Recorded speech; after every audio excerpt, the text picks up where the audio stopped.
Kim Chu at Paolo Avellino, marami na namang paparating na mga blessings. Kimi spotted sa gym kasama ang mga katropa ni Paolo Avellino.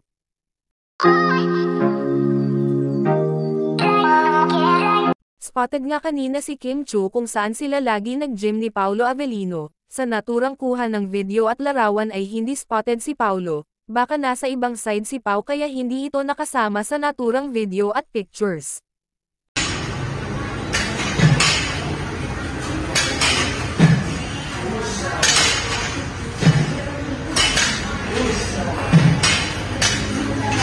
Matapos nga ang event ni Kim Chu sa ibang bansa, ay meron na naman itong paparating na mga blessings. Isa na nga dito ang pagka-nominated ni Kimi bilang Best Asian Award sa Seoul Drama Awards, kung saan ay makakasama niya ang mga big stars sa Korea. Maraming mga netizens ang napahanga ni Kimi dahil sa mga sunod-sunod na nominated sa ibang bansa.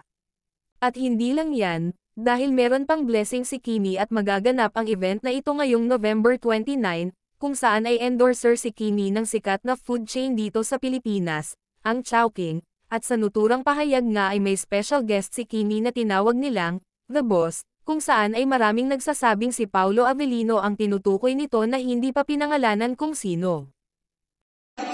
OMG si Santa!